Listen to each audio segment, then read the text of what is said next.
है ना। एक रशियन सज्जन थे, रशियन पुरुष थे। अब वो मुझसे कहने लगे, I have a question for you. मैंने कहा यस प्लीज आस्क। तो कहते हैं कि tell me what is the difference between Delhi and New Delhi.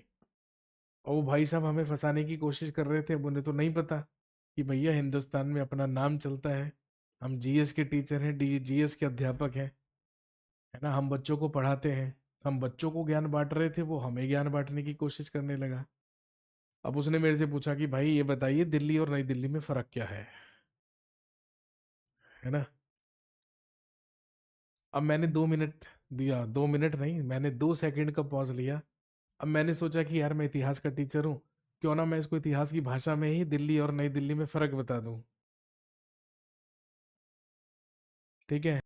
तो मैंने उसको सिंपल से एक लाइन में ये बात बोली कि मैंने कहा भाई दिल्ली, है ना, आज से 1,000 साल पुराना शहर है, लेकिन नई दिल्ली, है ना, वो शहर है जो लगभग, है ना, जो लगभग 100 साल पहले फिरंगियों ने यहाँ पर बसाने की कोशिश की थी या फिरंगियों ने बसाया था। सिंपल सी बात है।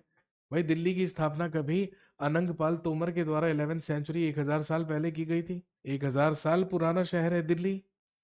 लेकिन अगर न्यू दिल्ली की बात करें, नई दिल्ली की बात करें, तो भाई साहब जब तीसरे दिल्ली दरबार के बाद 1912 में दिल्ली भारत की नई राजधानी बन गई, और जब, है ना, वो सारा का सारा एरिया डेवलप किया गया, वायसराय हाउस बनाया गया, ये सारी की सारी चीजें, तो भाई उसी क्षेत्र को नई दिल्ली कहा जाने लगा। मैंने कहा इन सज्जन को मैं कैसे समझाऊं दिल्ली और नई दिल्ली क्या है।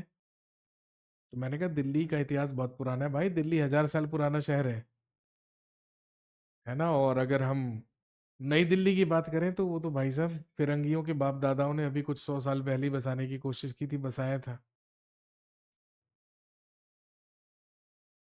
तो वो मेरी बात से बड़ा इंप्रेस हुआ, है ना। उसे लगा कि हर हिंदुस्तानी इतना ही इंटेलेक्चुअल और इतना ही खतरनाक होता है। वो इंप्रेस हो गया मेरी बात से। फिर मैंने उसको कुछ और बातें समझाई इंडिया के बारे में, क्योंकि मैं तो रिप्रेजेंट इंडिया को कर रहा था भाई, वो रशिया को कर रहा था, है ना।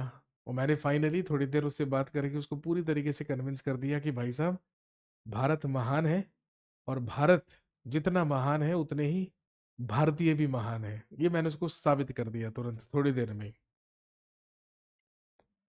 फिर उसने फिर उसने दूसरी बात सिर्फ और सिर्फ किसकी की? नरेंद्र मोदी की। अब आप खुद सोचिए, मोदी जी जो केवल और केवल हिंदी भाषी हैं, जो केवल और केवल हिंदी में बात करते हैं, उनके चर्चे सोचिए रशिया तक है। एक रशियन आदमी भी मोदी जी की तारीफों के पुल बांध रहा था, तारीफ पे तारीफ कर रहा था। अब उसे तो नहीं समझ में आता होगा ना कि बहनों भाइयों क्या होता है।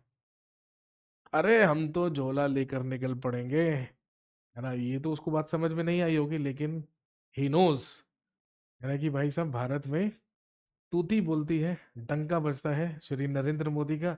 अब देखिए आप हिंदी में हो या अंग्रेजी में, क्या फर्क पड़ता है भाई साहब, पर्सनैलिटी में दम होना चाहिए। समझ गए बात। तूती बोलनी चाहिए दूर तक, है ना। भाषा कुछ भी हो, लेकिन भाषा बस इतनी होनी चाहिए कि आप अपने भावों को, अपने एक्सप्रेशंस को सामने वाले को समझा दें, वहां तक पहुंचा दें। अगर आपने पहुंचा दिया तो सफल है जीवन, फिर कोई दिक्कत नहीं है।